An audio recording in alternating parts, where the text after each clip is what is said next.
The Redevelopment Commission meeting for January 22nd, 2024. Can we get a roll call? Deb Hutton here. Deborah Meyerson here. John West here. Anna Hansen here. Colleen Newbill, legal. Christina Finley, hand. Larry Allen, legal. Dee Del Rosa, ESD. Jane Cooper-Smith, ESD. Anyone up there? Holly Lauren, ESD. Oh, as Bloomington Arts Commission.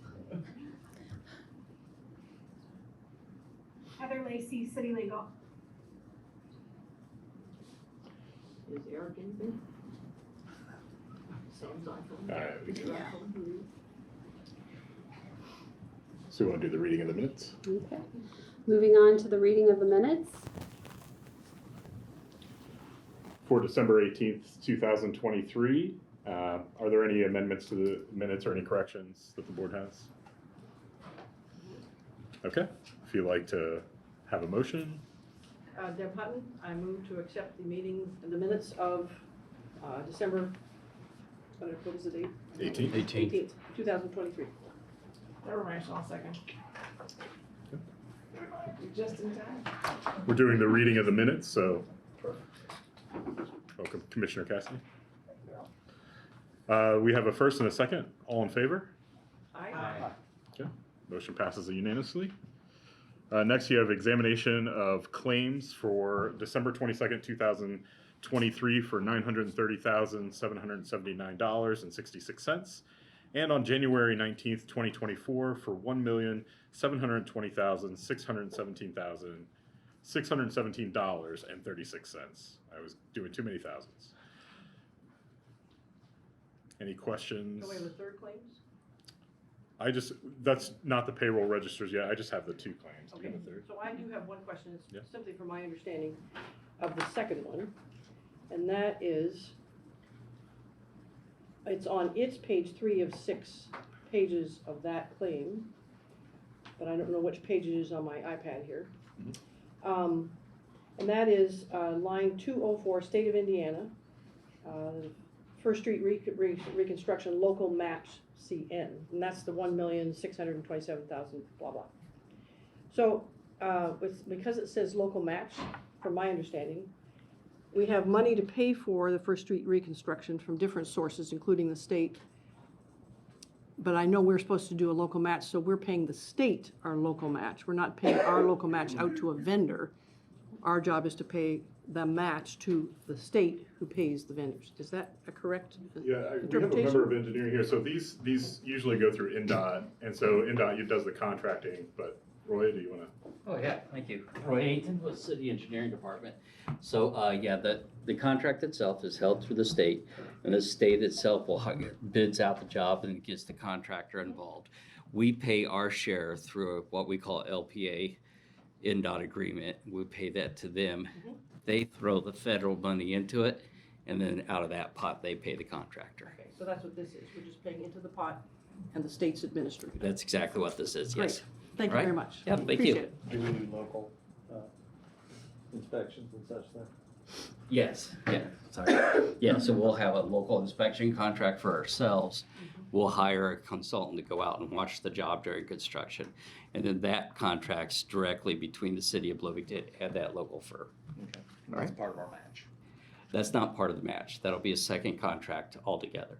With our own money to the vendor. Exactly, yes. Thank you very much. Thank you. Any other questions? Do we have a motion for approval of the claims registers? Move for approval. Second, Deb Hutton. Okay, we have a first and a second. All in favor? Aye. Passes unanimously. Next order of business is examination of payroll registers, of which there are 3. December 15th, 2023 for $37,491.57. December 29th, says 2024, but a correction would be 2023 on the agenda for $37,656.67. And January 12th, 2024 for $1,254.21. I'll make a motion to approve the payroll registers as presented. Deborah Mason, I'll second. Okay, all in favor? Aye. That motion passes. Now we have report of officers and committee. Is there a director's report? There is not. Okay, we welcome Anna, who is the new interim director of HAND, and we will be voting on her at the end of the meeting, or actually as we do election of officers, just as part of the executive director of HAND, but also the redevelopment commission in that relationship. So, welcome, Anna. Do we have a legal report? No legal report. However, I would like to inform the RDC that this will be my last meeting with you. I am leaving the city at the end of the month, and Larry will be joining you back as your legal liaison. Thank you. We will miss you. Yeah. I will miss you all as well. It's been a pleasure. Is this something I said? I heard I had to run. I'm sorry. All right.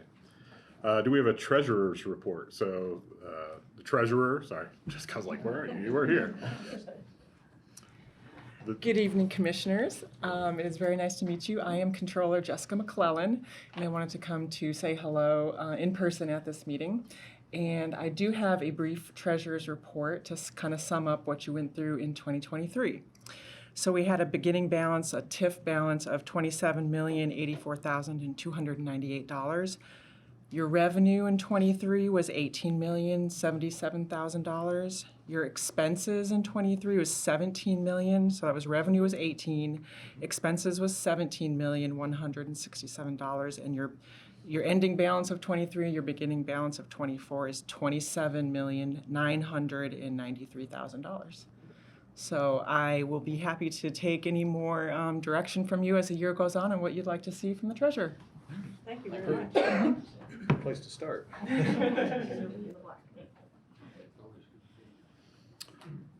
All right, do we have any business development updates?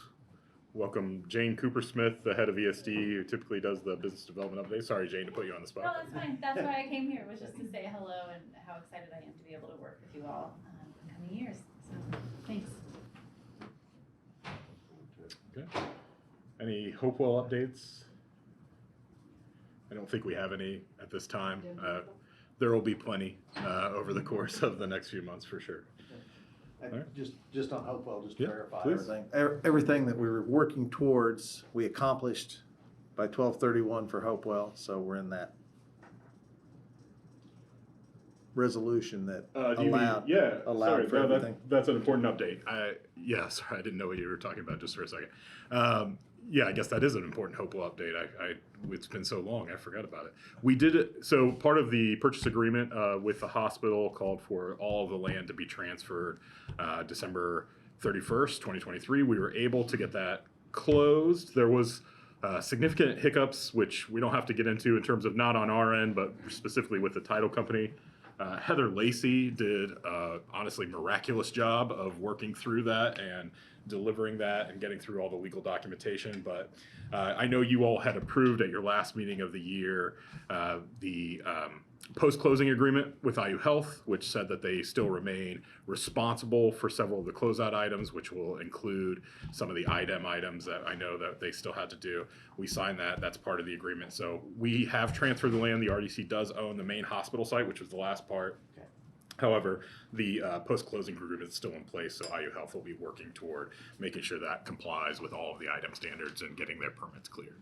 Yeah, given the weather and everything, this is probably realistically a spring to summer. That's correct. One of the things was establishing new grass for just keeping the land, keeping it from running off and all that stuff. So yeah, that's one of the things that they'll have to work on. Okay, thank you. Thank you, Brandon. Sorry.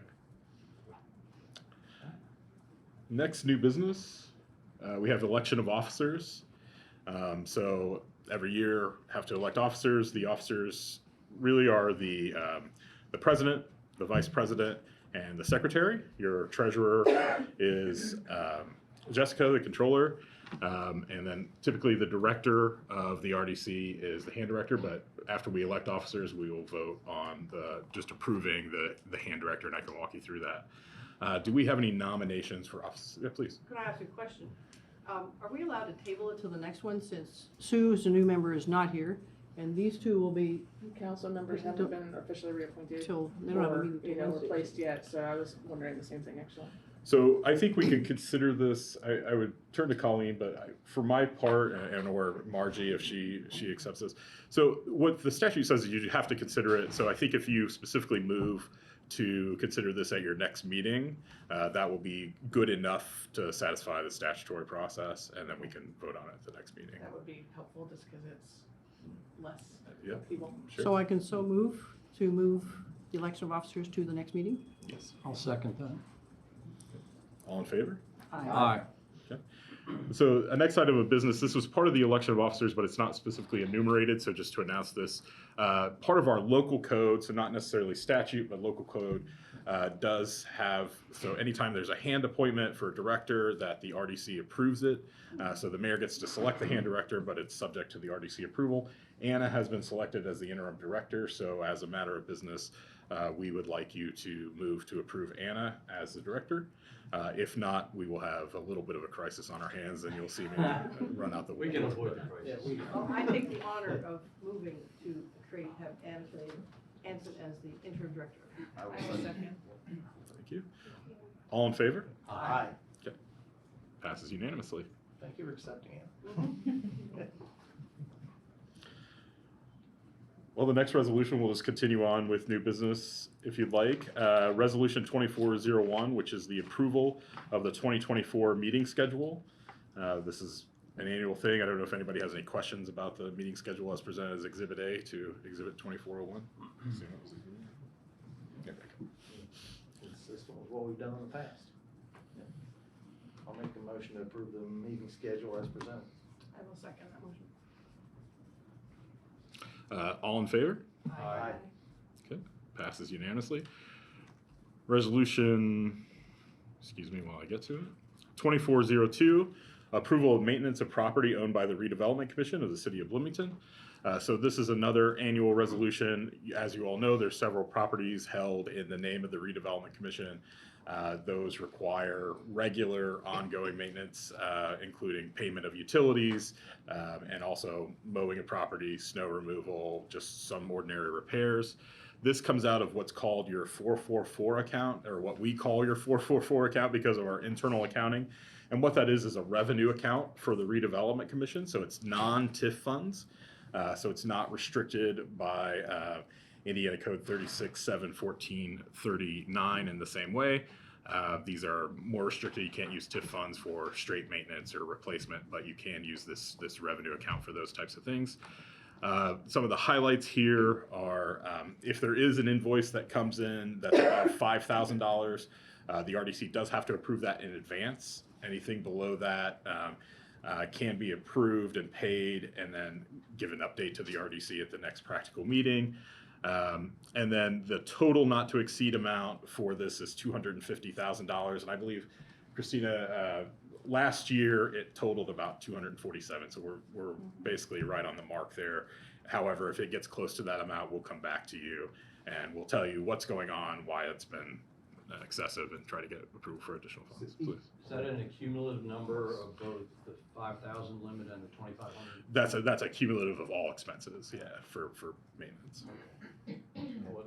Same question? Yeah, that was the same question. My question is, are these three numbers, 5,000, 2,500, and 250,000, are they the same numbers as last year? They are. Thank you. And this obviously expires December 31st, 2024, so that's when last year's resolution expired, so. I'll make a motion to approve resolution 2402 as presented. Second? Okay, we have a first and a second.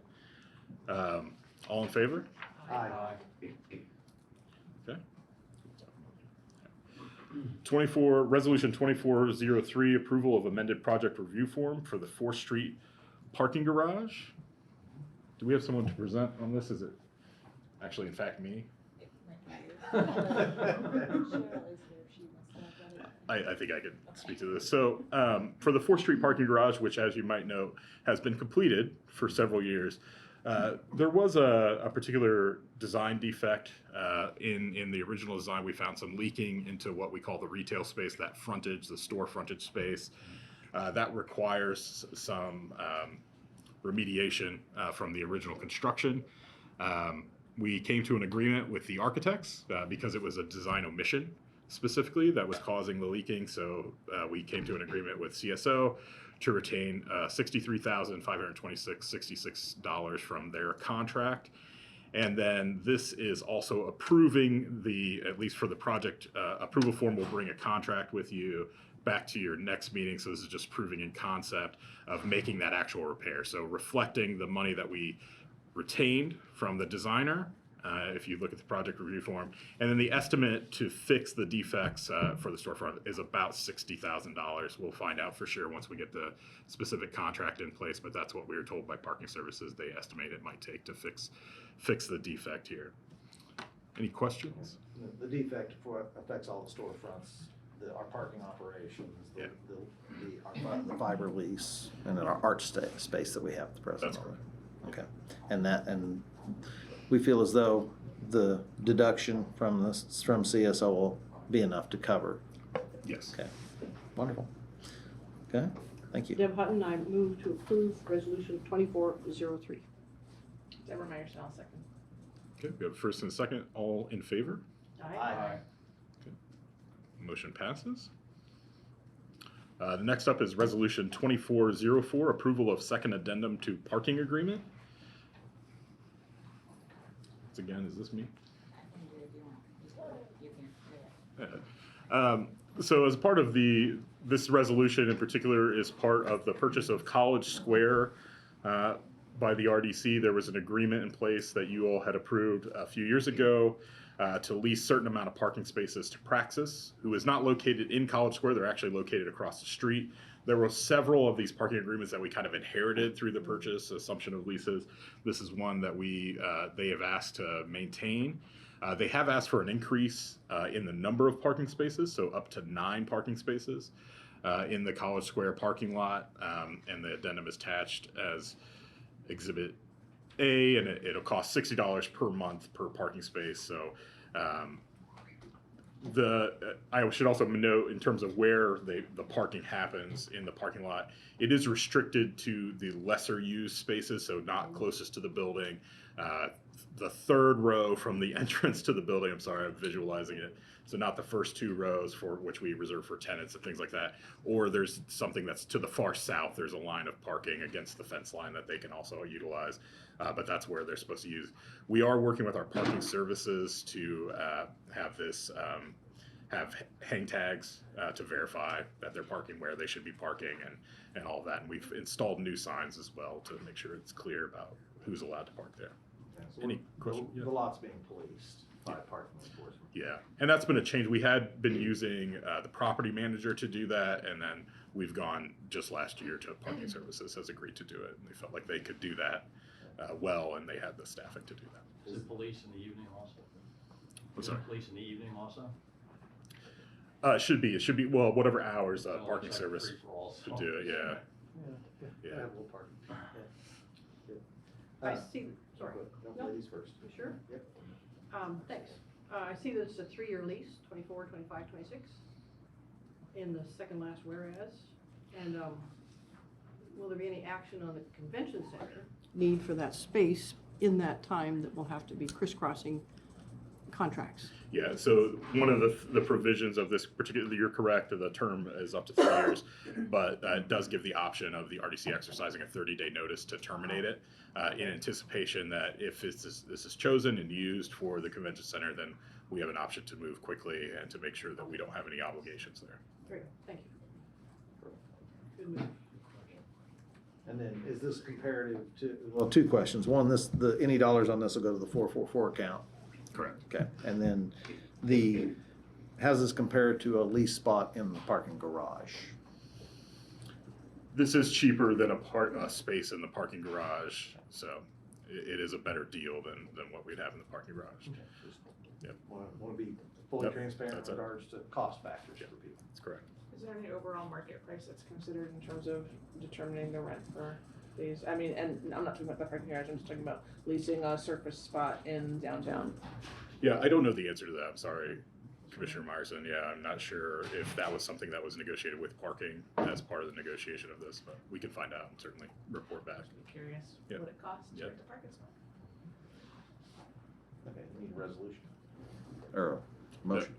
If you want. Yep. I'll make a motion to approve the resolution as presented. I'll second.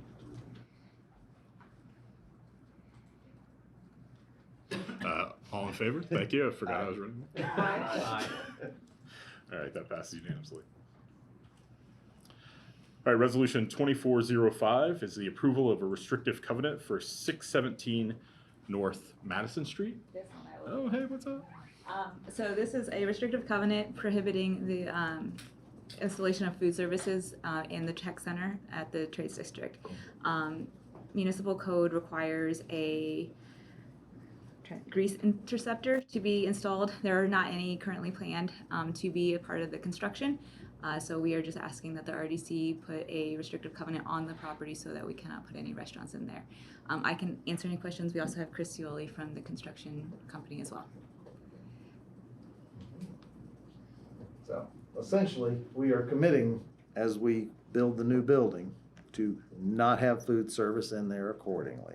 Yes. And if anything we were to change in order to consolidate grease traps or anything, that would have to come back through the municipal code and be reintroduced through the city council. This deed restriction will take care, or covenant restriction, will take care of any issues that might come up on Yes, that. if you ever wanted to put a food service industry type business in there, we would have to then go put one in for utilities to sign off on it, because utilities actually does have to release the covenant as well.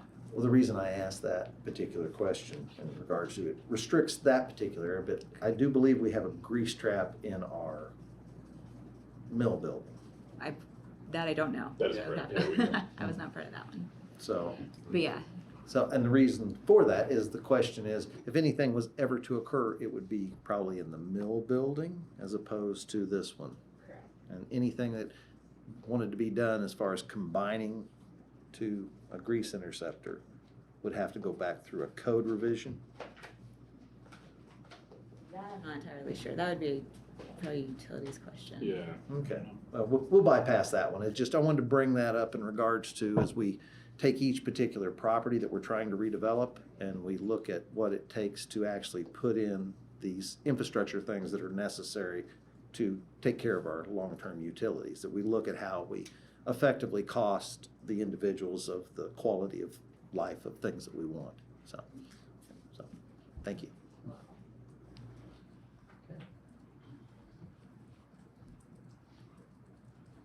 And, are our managers good with this? The individuals we put in charge of the building. Yes, I would imagine so. They have seen it. They have not said anything otherwise to me. So, Okay. Chris, I will defer to you.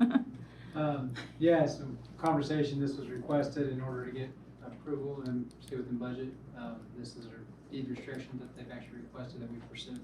Okay. Yep. Construction manager's good with it, legal's good with it, so, okay, perfect, thank you. Would you like a motion? Deb Hutton, I so move to approve resolution 2405. Second. I believe this is 2406. Is that not correct? No, this one's. Oh, 24. We skipped 06. I'm sorry. Yeah, please continue. My mistake. All in favor of 2405? Aye. So moved. So passed.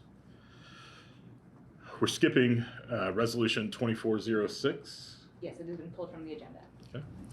So we have resolution 2407, approval of amendment to agreement with Weber Group for Trades District Gateway Art. I believe we had Holly Warren on from ESD. Should be presenting. She's working. No, she's Oh, coming here. right now. Welcome. Perfect time. Wow. Have a seat. Yeah. Hey, sorry to give you wait. Yeah. I'm gonna share my screen now. Okay.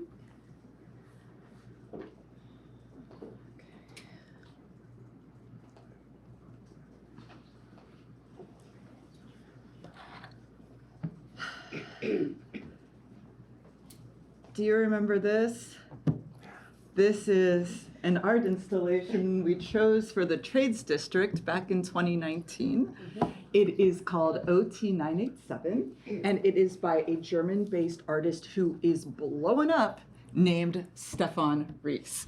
Now, why does this installation not exist anymore? Well, right after we chose this installation, COVID hit, and the conversations about how to move forward with this piece just were unfortunately stalled. We picked up those conversations back in 2021, and the fabricator we originally contracted with immediately pulled out. So we spent the next year finding a new contractor. That's Weber Fabrication. They are an amazing fabricating group. They are just a little outside of Louisville. They actually fabricated the piece that's in the Trades District garage. They are amazing to work with. They build roller coasters. This thing is not going to fall over. Very excited about that. So you all actually approved our original contract with Weber at the beginning of 2023. And the contract originally totaled $106,500. So that was great. We started work. In fall of 2023, we were all looking at the site one day, and the utilities folks joined us there, and they said, guys, we know we originally told you you could put this on this nice little plot in the Trades District, but guess what? We've changed our mind. There is a stormwater retention tank right under where this is supposed to go, and after doing a little more work, we've just realized you can't put it there. My face crumbled, and everybody was like, she's gonna cry, she's gonna cry. So they whipped into action, and they were like, okay, what if we just move it about 50 feet east? So this is the new location. So if you see just to the left of the screen where those couple of risers, it was originally supposed to be on those risers, and they were like, well, let's just move it a little over to the side where there's not a stormwater retention tank. So we spent the rest of last year doing the work to get the sign off on getting it okay for us to put the sculpture in that place. That includes working with our Parks and Department, team planning and transportation, just saying, okay, landscaping says you can put it here. Engineering says it's okay. It's not gonna interfere with the egress. We got all the okays, and that's great. However, guess what happened in that period of time? Material costs continued to go up. And we originally said we were gonna complete this by the end of 23, but because we had to go through renegotiating the location of that, obviously this did not happen, and costs went up to the tune of about $27,000 actually.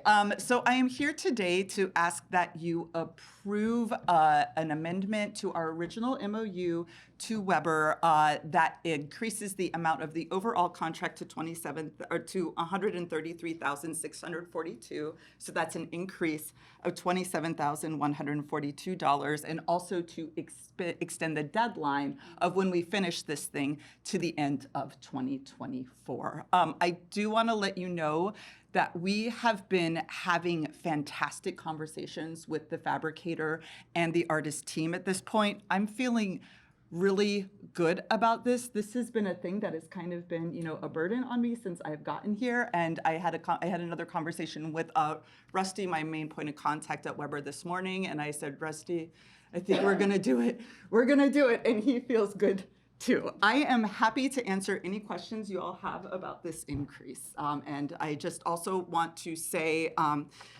why do we do public art in Bloomington? First of all, it helps us create a sense of collective civic identity. It brings us closer together. It brings beauty to a place.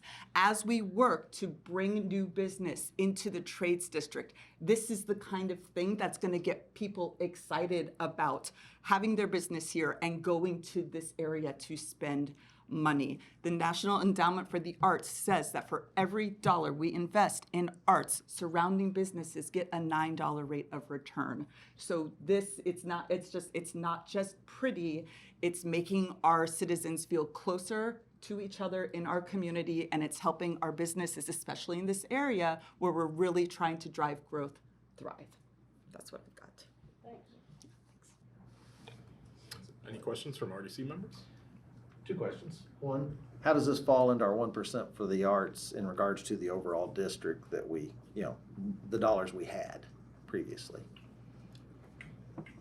I can answer that. So we We have learned a lot about budgeting for public art.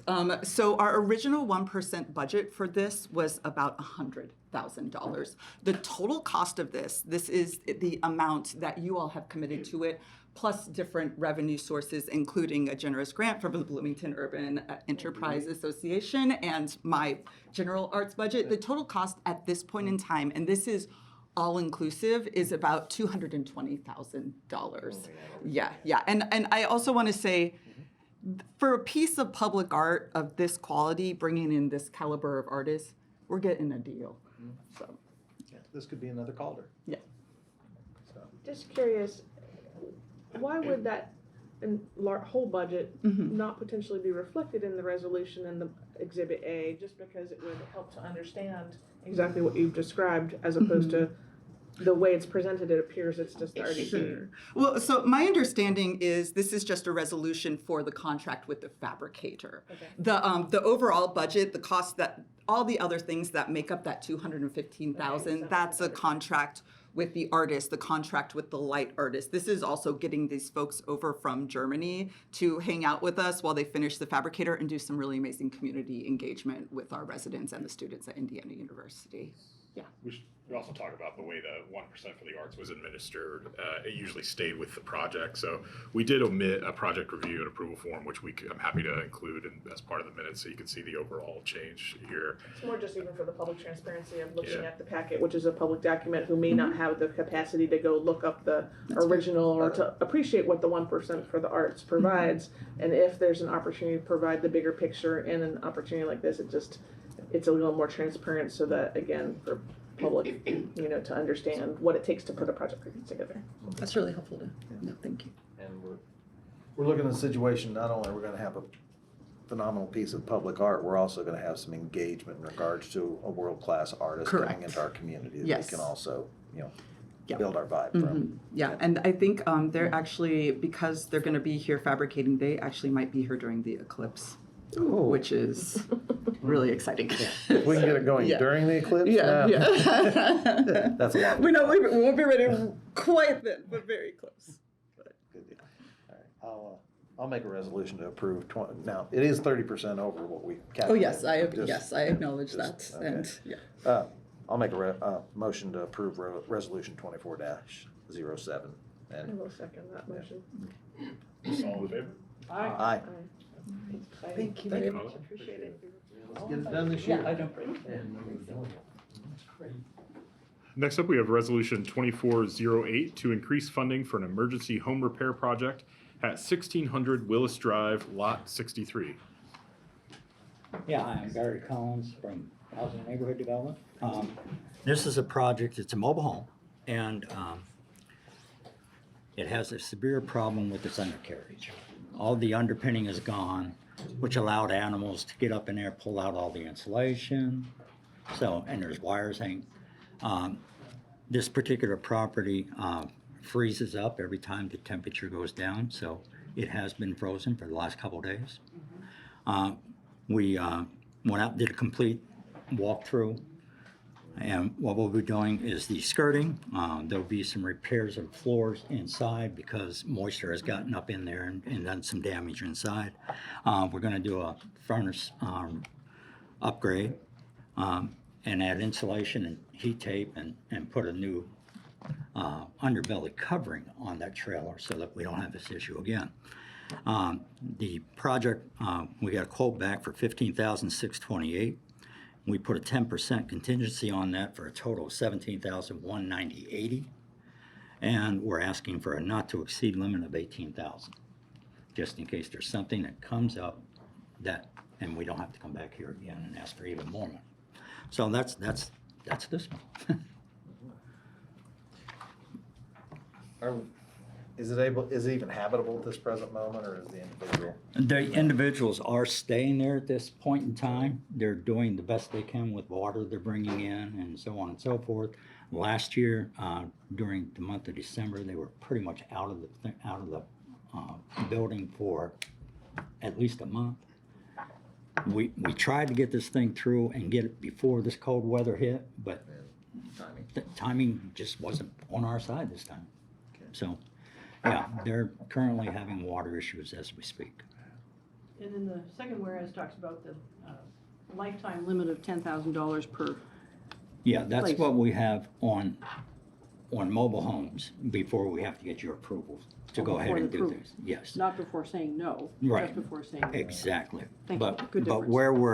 where we're at, that amount, that's why we have to come before we even go forward. Since I don't have a lot of these history in the last 8 years anyway, is this a common request? For mobile homes? Well, to exceed the 10,000 limit. Yeah, and that's something I think we should have a discussion in our office later on about raising that limit, because it costs as much to work on a mobile home as it does a regular home. In fact, probably more so. It costs more because of the special applications, appliances, and that kind of thing that they use to construct those homes with. I appreciate that comment because we're beginning to set a precedent. If we're going to keep doing it, then maybe we ought to reevaluate what it costs and what our limits are. I agree. Is there any consideration of the life cycle of the repair in terms of, obviously it's important, it's where somebody lives. I'm just trying to get an understanding of when an investment is made through their emergency home repair program. There's a way to say, well, at least this integrity of the property will be estimated to last for, like a furnace would be likely to Right. last for 15 years. Is the rest of the repair likely to be within that cycle? Is there any just consideration of that as Well, part we of have it? we have a generalized 1-year warranty that the contractor will give us, and then any manufacturer's warranties that go along with it. And it's just like any other dwelling. We do as much as we can with what we have, and hopefully that takes care of the problem for a long period of time. But there's absolutely no guarantees that the wind won't come through, blow the new skirting off, animals get back up, and there's just Well, partly is just the repair done in any kind of context of looking at the overall integrity of the structure. yes, In yeah, the we sense take of not just putting a Band-Aid on something. right. that- What we do is we look at especially in a mobile home, we'll look at it and say, is this trailer even worth putting this kind of money into it? And at a staff level, we make that decision whether we're going to proceed or we wouldn't proceed. And in this case, we decided that, yeah, it was warranted. The trailer, other than these issues, is in pretty good shape, so. It's a structure they can live in at a cost-effective basis. Absolutely. By us assisting to have this to keep them Correct. in a place that has transportation, close to home, and it's workforce housing and such. Yep. So, and it needs repaired, so. My last question is just, is there anything in terms of even where the standard, fee that's available from the program applies, because a mobile home would be typically considered personal property as opposed to real property? Yeah, I'm just I think trying to that's understand why the it difference. is that way, because Okay. a trailer basically is titled like an automobile would be. Right. And you don't really have a deed for a trailer like you would have a stick-built house or something like that. So yeah, those kinds of things are taken into consideration. Okay, thank you. What's the procedure, just on the same line as John put, to start looking at potentially the raising of that? Is that something that needs to go through from a resolution standpoint in the future? Yeah. Okay. Oh, got it. Yeah, well, we just did do one of those, I think, last year, where we raised some of the amounts, okay? And that starts at the staff level to where we start looking at common repairs or light repairs and where that cost is going. Because for a long time, the costs were way down here, and we didn't do any real changes for many, many years. And with the cost of materials, cost of labor, cost of everything going up, that's why we looked at it and we raised those amounts to that and came to you for approval. And we got approval to go up to these amounts. However, the one for trailers or manufactured homes was never really addressed to go up. So it's still at the same thing as it was many years ago. And like I say, just given the nature of a manufactured home or a trailer, whatever label we want to put on that, we do find that it costs just as much, like if you were going to put a handicap ramp on it. It's going to cost me the same on a trailer as it would on a regular house. In fact, probably more because it's gonna be higher and I'm gonna need a longer ramp. You know. So that's why we have to look at raising those limits as well. I hope I've answered your question. Make a motion for the approval of, resolution 24-08. Deb Hutton, second. All in favor? Aye. Resolution passes. Resolution 2409 is another increase in funding to increase funding for an emergency home repair project at 1600 Willis Drive, lot 255. And this comes to you, this one is basically more of a roof situation and HVAC. What we planned in the very beginning was, what I had scoped in my scope of work was to replace that roof. We found out after having different contractors out there that the integrity of the roof was fine and it could be just coated, which is going to lower that cost a lot, which is why if you look at my staff, I mean, I think I had something, obviously like $5,000 more.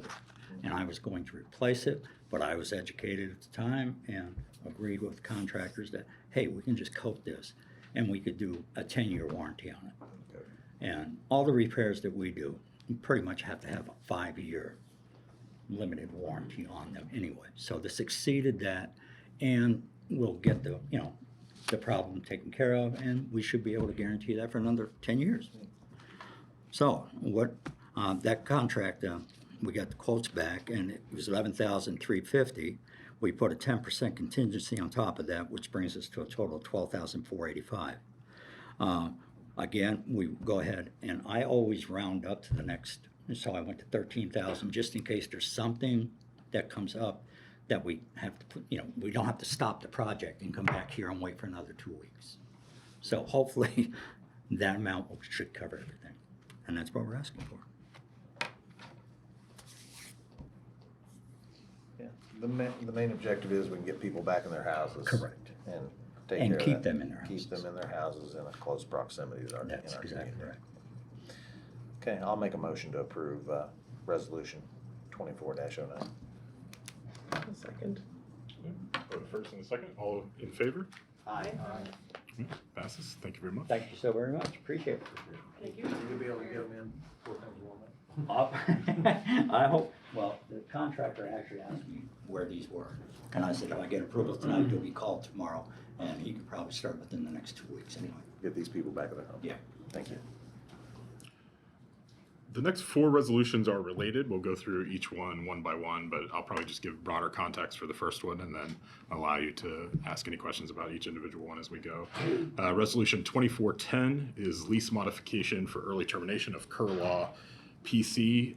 These 4 resolutions, and this one included, are part of your ownership of what's now called Showers West, purchase of that building. As you know, there are existing tenants in that. The current administration, we had discussion about that at the end of last year about whether we wanted to go ahead and approve contracts and move forward. The RDC chose to wait and postpone the consideration of contracts to its February meeting. The new administration currently is reviewing the use of that building. It does anticipate using it in some way, and part of the direction, of course, Corporation Counsel Margie Rice is here, so she could correct me and say fill in any details that I miss, of course.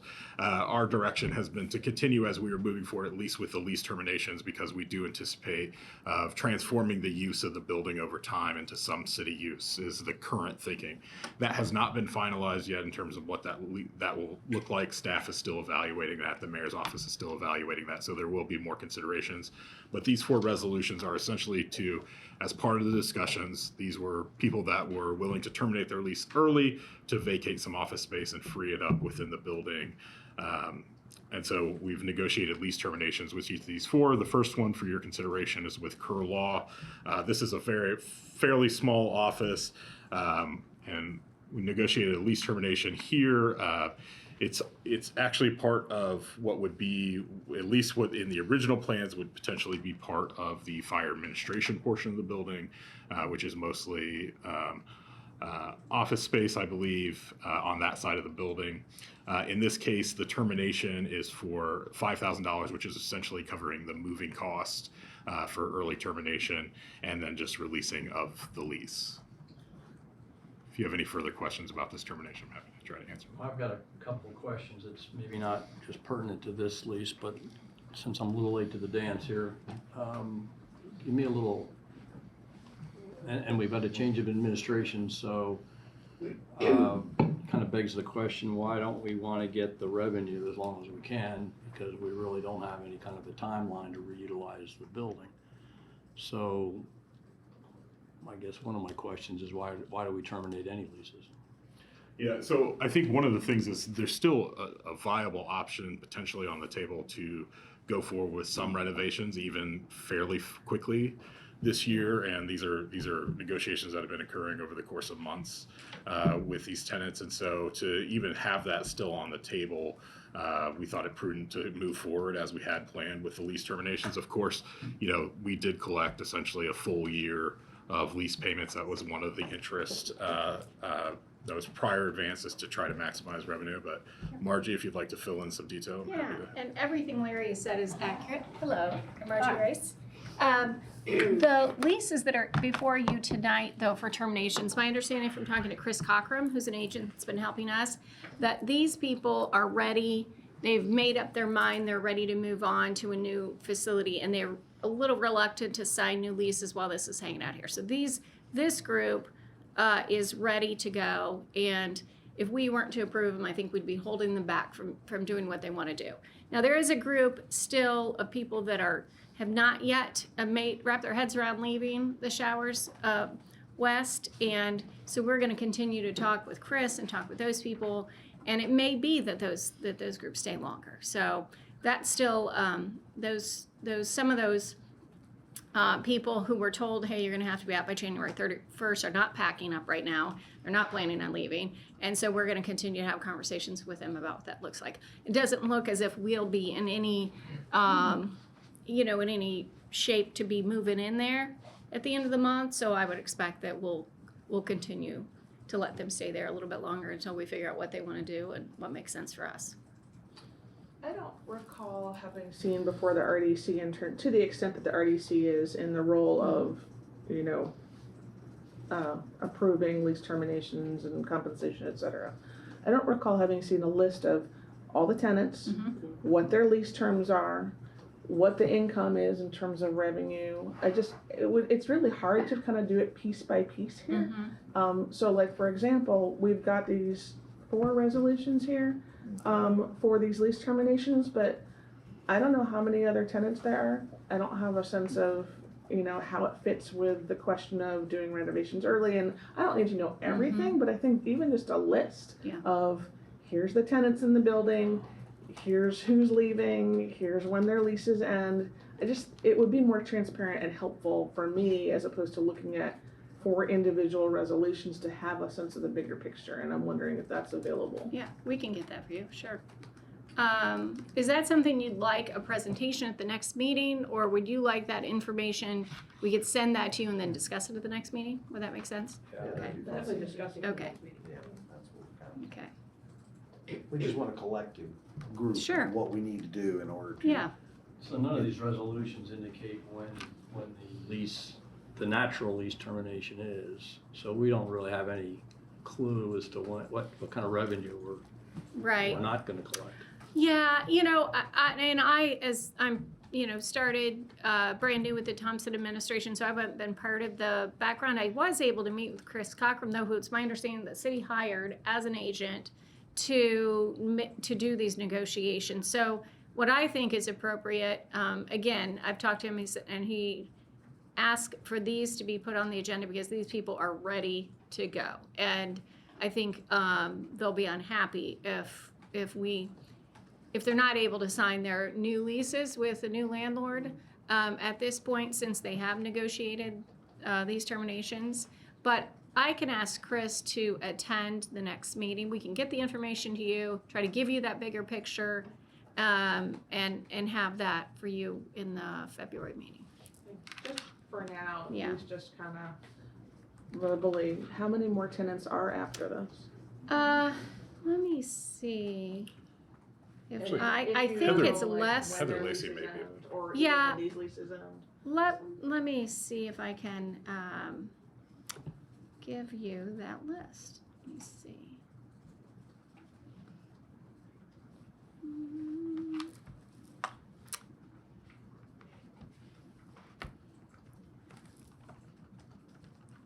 Let's see. We have about, looks like 12,489 square feet that of tenants, and seven tenants who have said they're not willing to move. And Chris Cockrum and our legal department are going to have to talk to them. And we've had 18,367 square feet of people who have said they will terminate. Some of these agreements are here where the tenants have signed and we're waiting for your approval.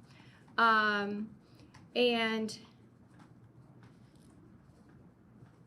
see, about 13,868 square feet of people who have already moved, but that includes that fitness center.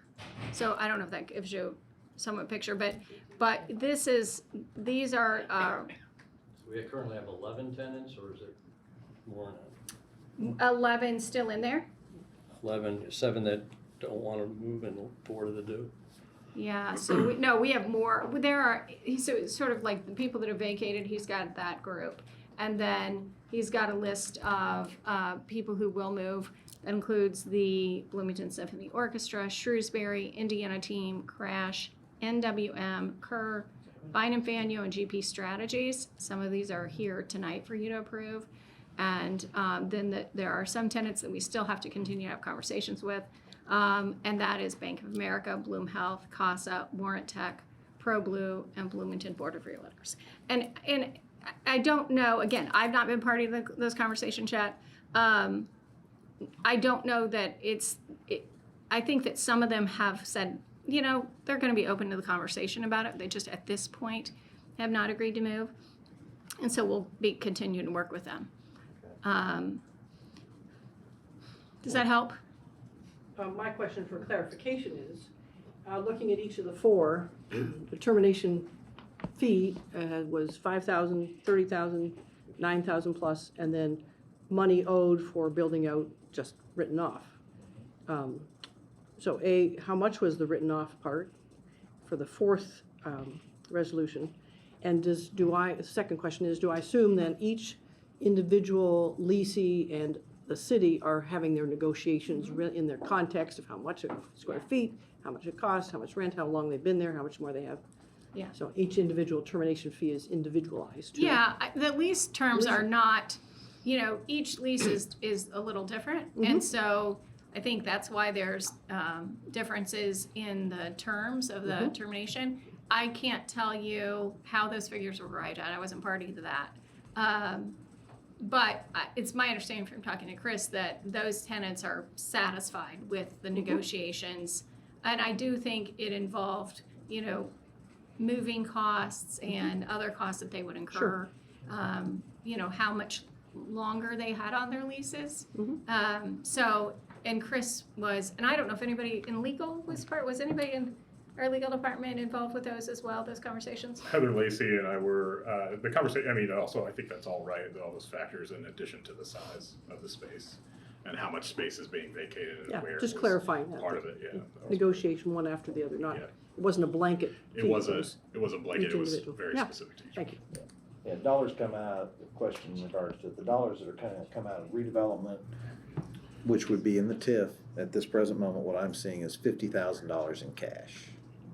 I think these aren't set to come out of the TIF. We had said from the beginning that these would be 444 because we accepted revenue in from the rent and then we'd use that to balance out the accounts and because there were also some credits that we got in there. So some in terms of the build out credit, we got that as a credit at closing. So when we talk about writing off the build out, that was incorporated into the closing cost. So it actually brought the closing cost down as a credit, but we had to hold that amount in case we had to pay it out at some point into the fund. So. Can we get a definitive number for 2413? To Deb's point, we don't, just a. Oh, the closeout person. Sure. Build out. So the 444 count will be reduced dollar-wise, and we got our build-out amount and our forgiveness amount. I don't know, that was my next question. The balance of the 444 count? Jessica, do you guys know the balance of the 444 account, or is that something you can pull up? Yes. The balance of the 444 account right now is about, let's see, it's just under 2 million just because of some encumbrances. We're gonna definitely pay, it's about 2 million right now with 400,000 in encumbrances. It's just under 2 million. Okay, 1.6. And this is something that the new administration has already looked at. Okay.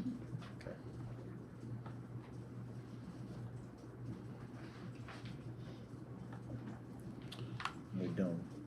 Now, the other 7, those are gonna be additional discussion items, and we're gonna try to move that forward, or? Yeah, I think that we're gonna handle it the same way, with Chris being the agent and working with our legal team to talk to them, and we'll see. You know, again, it's gonna be individual conversations with them to see what their needs are, and everyone's gonna be a little different, because their needs are gonna be different. So yeah, we'll have those conversations and then bring agreements to you. I think that's the most efficient way to do it, rather than trying to negotiate with a commission. I think that was smart. I don't know, I wasn't here when the decision was made to hire an agent, but I think that made a lot of sense. Yeah, this is part of, we did this at the same time. So property manager kind of taking care of the 2 things that we are typically weak on, just frankly, hiring a property manager to make sure the property is well managed. We were sensitive and tried to continue to be sensitive about the tenant experience in the building. It wasn't always perfect, but having a property manager certainly helped, because it's somebody going through the building every day, catching some things that, you know, if something's not filled up or there's a problem with the bathroom, we can get that fixed immediately and quickly. And then Chris was the other part of that, and just in terms of ongoing tenant relations, so not just the negotiations, but also communicating with the tenants regularly and getting a sense of what they wanted to do and what they wanted to see. Am I allowed to ask the fellow commissioners a question? Sure. Of course. Yeah. Never done this before, but anyway, I'm sort of comfortable making a motion hypothetically to approve 10, 11, and 12, those ones of which we know the numbers, but not as comfortable doing the 4th one, 2413, because it's an unknown amount of money, the build out. So I'm not just asking you guys. kind of what do you thinking think? along the same lines in terms of I'm not comfortable approving a resolution of which no numbers attached. $100,000, that's too much. If it's $20,000, it's fine. Right, no, it's We don't just, know I that. think in terms of actual responsibility for how these resolutions go, that number should be in there, so. What do you guys think? Well, the only piece that's missing for me, and I'm a real estate guy, so, you know, we don't know what the normal expiration of the lease would have been. For any of them. For any of them. So you don't have any idea what kind of revenue you're passing up on. And I'm not suggesting that we don't want to pass on it because the administration wants to do other things with the space. I get that. But, I mean, it should be part of the conversation, and it's not, it's left out. From the city's point of view, with these 4, perhaps just these 3, because we don't have figures for 13, but for 10, 11, and 12, are you comfortable, or working with the tenants and the good responsibility you want to have with past tenants, let alone current ones? Is it okay to put the whole thing off for 2 weeks until we learn about the first 3, more information about? You know, I certainly want you guys to feel comfortable. The communication that I've had with Chris about these tenants actually had hoped we would be able to get the RDC signature before today. They had hoped it would happen sooner. So I do think that we run the risk of having tenants frustrated if they aren't approved. Now, you know, it's up to you. I want you to feel comfortable, but I also know that Chris has emphasized to me that these tenants are ready to, you know, they're ready to move on. Is there any way to have a provision in terms of a provisional approval, something where that information could be in these resolutions, even if it's not dependent on the approval? Oh, add it in. Yeah, I'm just wondering in terms of trying to find a middle ground of, Mhm. certainly I understand that the tenants Yeah. are feeling passed on and they don't feel like they can move on to their next lease until this is closed. But I agree that that seems like basic information that should be included in a transaction like this, and just trying to find a way to have that accountability in there, even if it's not dependent on the approval. And I'm just asking in terms of what options exist for something like that, if other commissioners would be interested in something like that. Right now, it's a lost revenue issue. Then, and from a knowledge standpoint, based on what our build out, we're giving up on that. What I heard Larry say was that they had set money aside for that in the beginning when they did the closing on that Yeah, build out. So And tell me, I know we've got at least one new RDC member here. What was the conversation last year when you were having this conversation when the building was built? You know, was that a part of the conversation, like, hey, we're gonna lose this revenue? no, That was not. it wasn't really a lost revenue. It was just a matter of the discussion. Now, that's my interpretation, guys. I Trying to don't move always the whole interpret. project forward. So. The last administration wanted to move faster than we did Mm-hmm. in the whole project, getting it emptied so it can be renovated. Got it.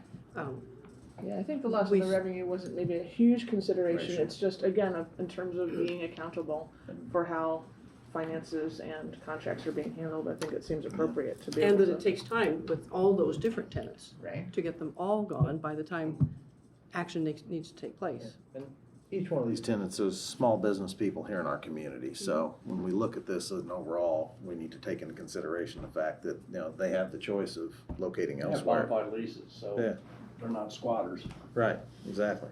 Well, personally, I'm still comfortable approving 10, 11, and 12. I'm not saying it's not a motion, just saying I am.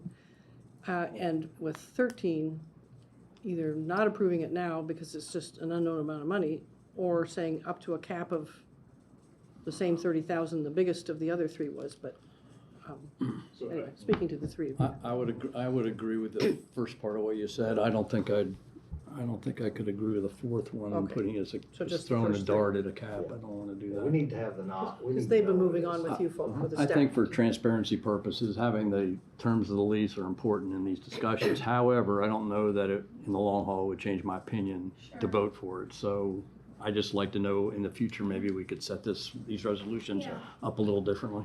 Tell me if you guys, one of the questions I had with Chris was your willingness, you can meet with 48 hours notice. If we need to, balance your need for information and the tenant's need for meeting, getting their needs met, can we schedule a special meeting for you? Absolutely. That's not easy to find to do with working people, but. Sure. Yeah, but again, I'm not sure that, I think the information is important for transparency purposes, but I'm not sure that it would change the outcome, of my opinion anyway, for the first three. Okay. So if you want to proceed I will. with your Motion. suggestion, your motion. Deb Hutton, I move to Sorry. approve. I wasn't, Sorry. sorry, I just, in terms of the discussion, I don't know if I feel like I got an answer to my question of could an addendum be attached to these that was not contingent on approval? So if we were to vote to approve, let's say the first three with, and, on the condition of an amendment, that would just have that full information available because it's a public document, et cetera. That was my question. I don't know if I heard an answer to it. What kind of information, I guess, do you want to add? Just So you what's want the end of the lease, Yep. of the existing lease, and what's the revenue that that's- would have been realized? I mean, that's at least how I see it, and then maybe, I don't know, in terms of I think other that the factors. best way for what you're saying then is we would just add that to the minutes as part of the detail minutes Exactly. discussion and add that. That's fine. I mean, that's, I was just asking, again, is there a way to reflect that without necessarily holding up the vote? Yeah, On the first three. Yeah, the first three. And then by next meeting, we would have, or call a special meeting For in number- order to for determine, number get the 13. determination on number 13. Okay. So Deb Hutton make a motion to approve resolutions 2410, 2411, and 2412 as written and with details in the minutes. I'll second that. All in favor? Aye. Okay. What would you all suggest, though? We have to do something about number I 13. think we just table it until next meeting. Do we have to motion to table or just be table?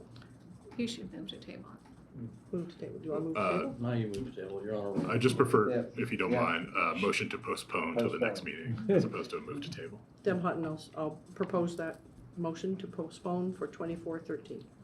I'll second. Okay, all in favor?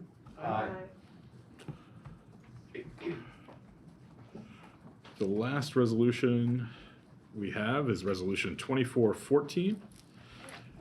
Thank you, Marcia. You're welcome. Thank you very much. Thanks. And this is for an amended project review and approval form for the B-line extension. So Roy Aiton with City Engineering Department. So this is our Beeline Extension project that we've been working on since roughly 2017. I think the first time we came to the RDC was 2019.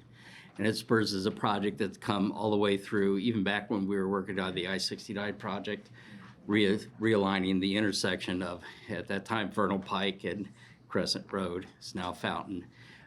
We've gone through design, we've gone through our environmental approval stages, we've gone through right-of-way acquisition. We finally gotten to the point where we were successfully bid the project out through NDOT bid it for us. We had 4 bids with our low, and our estimate was right dead center of all 4 bids. So we're really happy with the bids that have come in. And this evening then what we are doing is we wanted to revise the approval form. The lowest bid was for Milestone Contractors in the amount of $3,086,223.70. Of that funding, there'll be $707,395 that'll be provided through federal funding. So our local contribution for this will be $2,378,828.70. And then just like First Street, we'll go ahead and we'll send that amount to NDOT, and NDOT will award the contract to Milestone Contractors. I don't know if there's any questions about the project. So our share is about 75,000, 80,000 %? No, the local share at this point would be $2,378,828.70 would be the local share of that. How does that roll up into what you had calculated in the beginning? In the beginning, as for, I think, I don't have the numbers memorized, but kind of a ballpark there. I think originally they were looking at $1.5 million of federal funding. And over the last 5 years, that amount through the MPO, it changed. It's gone up, gone down. The funding was taken into other areas. A lot of that had to do with the fact that this project ran into a couple delays, one with right-of-way acquisition, and we had an eminent domain case. Also, we had some issues with our environmental approval. That took longer and was very thorough. So those pushed us into other fiscal years, which adjusted our federal funding allocation. So at this point, our federal funding allocation then through the MPO would be the $707,000. The federal funding has decreased over the period. It was of time. decreased, yes. So our local match that we have to put has increased. Yes. Pretty substantially based upon the cost of inflation and everything. Yes, Okay. and that was the other avenue, that starting the project and our original estimates in 2019 were a lot different than our estimates that came out last year, because the cost of materials and construction have gone up substantially. And this project falls under the awarding amount for NDOT? Yes. Okay. Yes. So essentially, we either approve the money or it dies. Well, Yes. this is exactly what the TIF is for. Yeah. I mean, this is a great example of things that we could be doing for the community, so. Yep. I agree on that, so. With that, would you like a resolution, a motion for? So choose.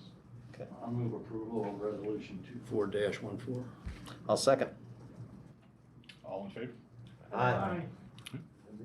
Resolution passes. Now, get this done for the art. Yes. Good deal. Contest. Appreciate it, yeah. A little competition there.